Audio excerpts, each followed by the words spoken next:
Hey everyone, today I have a little bit more of a niche product. This is some wax by Cirepil that you can pick up on Amazon for around $20. If you have been following my channel for a while back, I actually reviewed the GG Brazilian wax warmer kit, and that's what I'm displaying here as the wax warmer for this particular wax. I picked up this particular wax because the previous stash that I had that came with the kit had run out.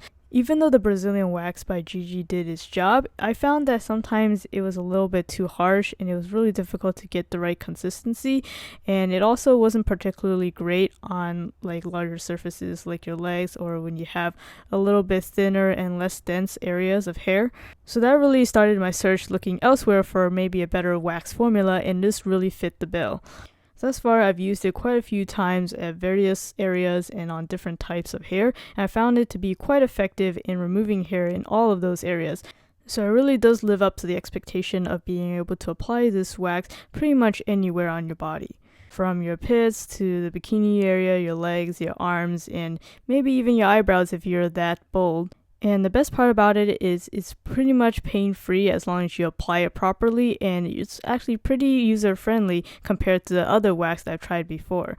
It is a type of hard wax, which means you don't need to worry about having to buy wax strips, unlike soft wax.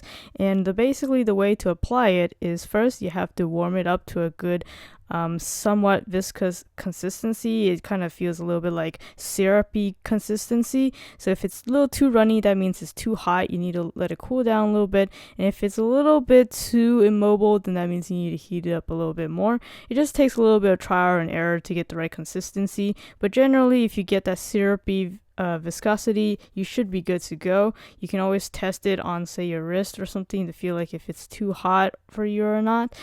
And of course, if you already have a wax warmer like I do, I'm using the one that came in the Brazilian kit by GG, then it's much easier to get that temperature right.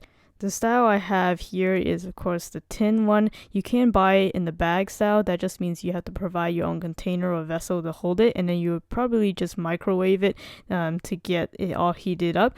It's definitely easier, I think, to just own a wax warmer. Maybe it takes a little bit longer, but you're able to maintain that consistency over a longer period of time, especially since if you want to wax larger areas of your skin. But anyways, back to the waxing process. So once you get that right consistency, you want to take something like a popsicle stick, and there's also these dedicated sticks that you can buy on Amazon for waxing purposes. As usual, I'll put the link in the description if you guys need that.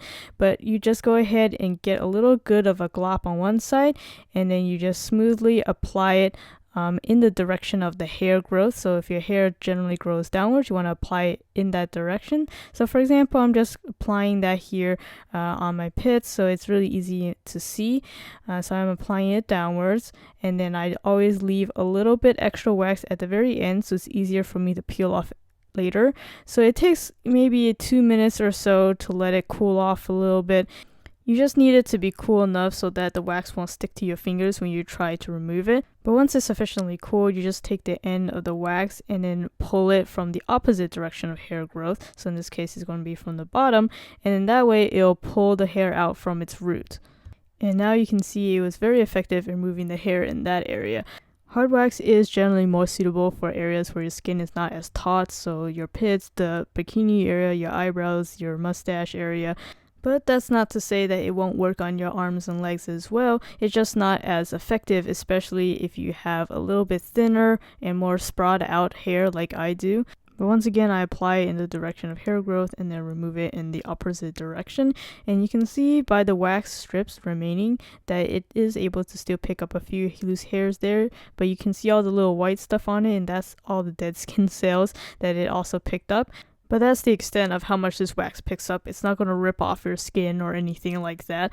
There is sometimes that it can make your skin a little bit red, but after a few hours that goes away really easily. So if you have super sensitive skin, maybe waxing isn't for you, but then again, you probably shouldn't be watching this video if you know you have really sensitive skin. But what I really like about this particular waxing formula is that it's really forgiving. So if you're a little bit hesitant on getting into waxing but you are curious, then I think this is a really great wax to start with, just because it's very forgiving. You don't have to worry about getting the exact perfect consistency or timing it perfectly to have it cool down just right so you can peel it off. It's very flexible in the time frame compared to the other wax that I've tested before. So if you're interested, you can check out the product link in the description. The one I'm reviewing here is the tin version in the 14-ounce size. It does come in another size, I think it's double the capacity, but even at this 14-ounce size, I expect this to last me for at least 3 years. So it's definitely a worthy investment. And if you want to get the wax warmer and also the popsicle sticks, I'll have the links for that also in the description.